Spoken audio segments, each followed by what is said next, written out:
Greetings and welcome to this edition of Positronic hypersonic. Positronic hypersonic. Positronic hypersonic. I'm Barry P. Cook, and I'm here to talk to you about the season 1 finale of It. Welcome to Derry. The episode was called Winter Fire, and as it starts, since one of the pillars has been moved, Pennywise is free, leading to a thick fog rolling into Derry. It leads straight to the high school, where the clown presses the intercom button and, using the voice of the school principal, dismisses the upperclassmen while asking the younger students to report to the gymnasium. With 100+ kids packed inside, a spotlight comes down on the principal, but we see that he's only a puppet, already dead, being controlled by Pennywise, who rips the head off the man's body.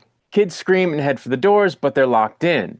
With the terrified students focused on his antics, Pennywise reveals the deadlights, stunning everyone into floating outside towards his circus wagon. Away from that horror, Lily, Marge, and Ronnie are cleaning up at the Standpipe hangout when they notice the fog. Outside of it, the wall is littered with missing posters for their classmates, including Will. So they head straight for the school, but Pennywise, playing a tuba, is already leading his floating victims away, Pied Piper style. The three of them pile onto one bike to try to follow the trail, but don't have much luck getting very far. So Marge commandeers a nearby empty milk truck, which is empty in the wake of the gruesome death of the milkman. At the military base, Leroy Hanlon tries to call his son, but the only one on the other end is a laughing clown. He then is made to hear Will's distressed, crying voice, and realizes immediately that Pennywise has taken Will. He then marches straight to Dick Halloran's room, but Halloran has his own problems, as visions of the dead have him so thrown off that he's thinking about eating his gun, as it were. He very nearly does until Hanlon breaks the door in, pleading for him to help him rescue Will, which gets him moving. The fog then rolls over everything in Derry, covering the town in winter and turning the river into ice. General Shaw isn't concerned until he finds out that Hanlon has left the base with Halloran. The two friends go straight home to Charlotte, who is, of course, terribly upset when she finds out about Will being captured. But Rose has a plan. If Halloran uses his ability to find the dagger, and they can get a hold of it to replace the lost pillar, maybe they can stop this. Maybe they can re-cage Pennywise. Halloran doesn't think he's strong enough to do it, but after sipping a special tea made by Rose that will connect him to the dagger, he can see the girls in the milk truck, which crashes after hitting a pothole. So they load Halloran into a van, hoping they can catch up with the girls, because according to Rose, the dagger will fight back and turn whoever holds it mad the farther away it gets from its home, which is the crash site. And we then see that Lily is indeed starting to break down as she holds the weapon, leading to a fight over it between her and the other two girls. Once she lets go of it, Lily feels better, so the girls agree to take turns holding it.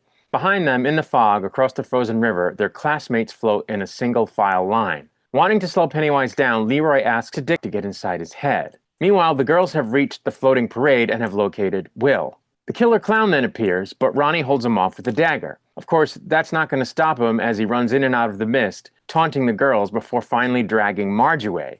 He torments her, revealing her future last name, and that she'll name her son after her recently deceased friend, Rich. Of course, Pennywise speaks of Richie Tozier, who was played by Finn Wolfhard in the It movie. Pennywise then opens his jaw, ready to eat Marge, but he's somehow frozen in his tracks. Marge runs back to her friends, as the previously hypnotized kids fall to the ground, wake up, and our group of friends reunite with Will, right as the adults arrive. Leroy and Daniel get the dagger and head towards the spot where they need to plant it in order to reform the cage that would hold Pennywise, but their journey is short as the military arrives, shooting and killing Daniel and leaving Leroy with a wounded leg. He gives Will the dagger and tells him to bury it in the nearby tree and put Pennywise to sleep. As a few soldiers advance on Leroy, General Shaw heads for Pennywise.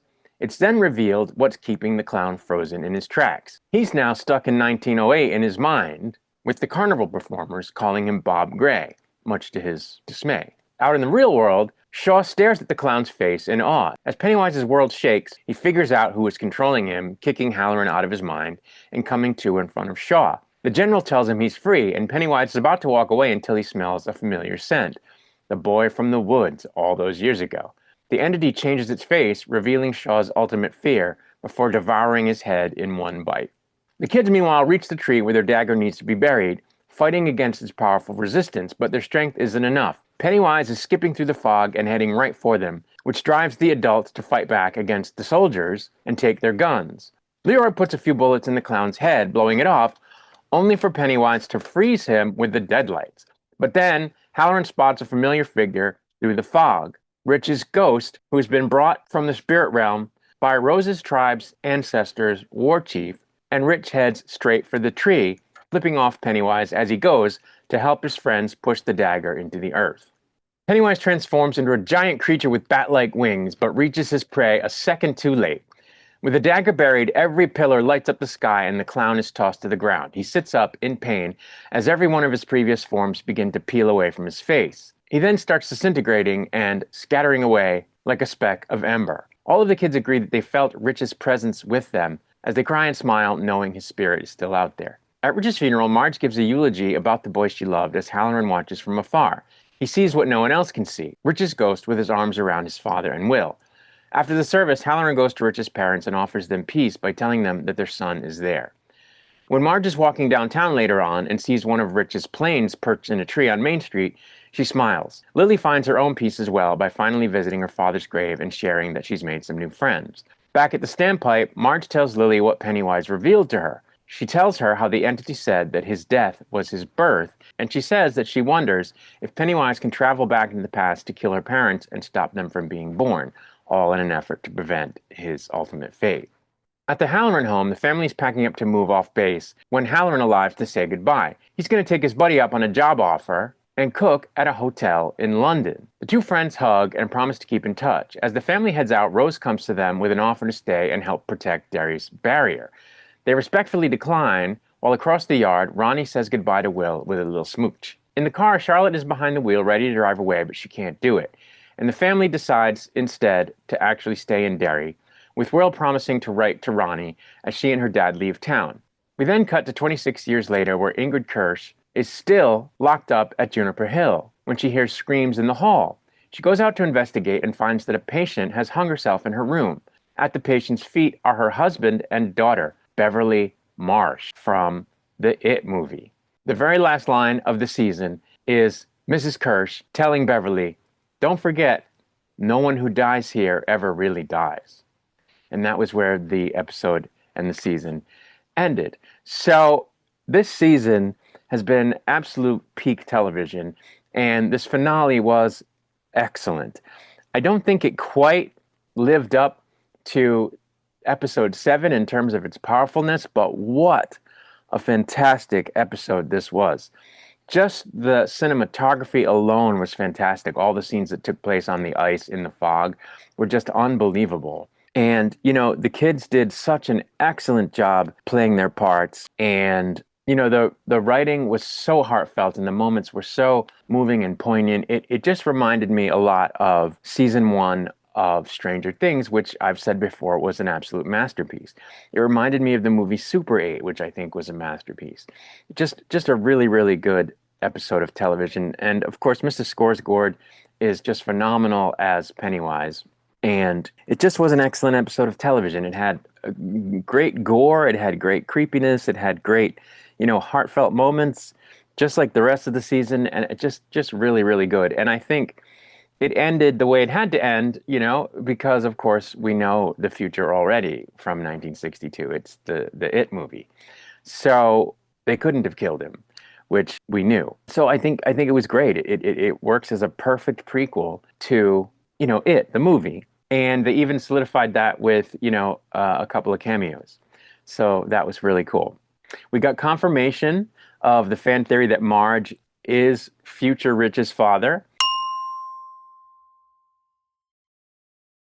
So that's interesting. But I think the biggest thing that came from this is the concept, or the fact, I should say, that Pennywise doesn't see time in a linear way like we do. He sees the past, the present, and the future all at the same time, kind of like a Q in Star Trek. So he already knows what's going to happen in the future. And the suggestion at the end of the episode by Marge is that he's going to travel back in time to try to prevent, her birth, and thereby prevent Rich's birth, and thereby prevent his own death, which is a very interesting concept. The thing is, though, that he's already there because he landed on Earth centuries ago. So he already sort of existed through that era, so he doesn't need to go back in time. He just needs to use his ability to see all of time from wherever he is to take certain actions in that era if he's going to try to prevent Rich's eventual birth. So I don't understand why they would introduce the concept of time travel. He's already there.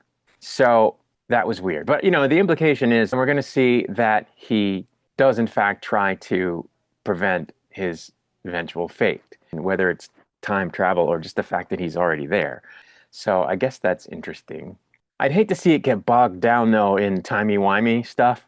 I think this show is better than that. I think it's great that it takes place, in the present tense, and it's not concerned with the future is the past is the future, and I'm gonna, do this and do that and affect the timeline. And I would hope it doesn't get bogged down in that, but we'll see. Of course, they mentioned the fact that Dick Halloran goes on to work in a hotel as a cook. Now, I was confused because he says London. And, of course, in The Shining, he works in a hotel, but it's supposed to be in the Rocky Mountains in Colorado, not London. So I'm not sure what we're supposed to take from that. What he really says is he's got a friend. He's going to go to London where he has a friend who wants to put him to work at a hotel. Does the friend want to put him at work in a hotel in Colorado? Is that the part he didn't say? We don't know, but I guess maybe at the very least it's a foreshadowing of the fact that he's going to be a hotel cook in the future. And that if he does in fact go to a hotel in London, he may end up taking that same skill to a hotel in Colorado after that, as opposed to directly from Derry. So I don't know. Anyway, they brought that up. They hinted at an angle of the overall story that fans have been sort of theorizing about, the idea that Will, who we know ends up having a child that also has to deal with it in the future, and that it's possibly going to be with Ronnie, whom he hopes won't forget Derry if he writes her often enough. So that was cool. We know, of course, that Hanlon survives long term, so they didn't retcon that or anything, so that was good. So I just thought it was an excellent climax to the season. It ended the way it had to end. It ended in a way that made great sense. It ended with all of the characters coming together, well, the protagonist characters anyway. It ended with the general getting his just desserts for his insanity, and it ended in a way that set up the second season and also, nodded at what we know comes down the road later. So it just couldn't have been better. I think it was perfect. And I really, really enjoyed it. I am going to miss these kids. Their acting, like I said, was really, really good. I'm going to miss, the characters of the kids because they're obviously not alive in 1935 where the show is going. So, I'm going to miss them unless they do some timey-wimey stuff and there's some flash forwards, and I don't know, we'll see. But I'm going to miss those characters. It's unfortunate that they can't go forward from 1962 and show the characters some more because they would be going into the next cycle, which we already know about. So it's unfortunate. I'm going to miss these characters. But anyway, I'm definitely happy I watched this show, and I'm definitely looking forward to a second season, which, by the way, while it has been planned, has not been greenlit. So hopefully it will be. I can't see it not being greenlit. It's just such a good show. They've got to officially renew it, and I think we're going to see that happen soon. But anyway, that's really it. So I'm going to get out of here. I'll be back with another video soon. Until I return, I wish you peace and long life.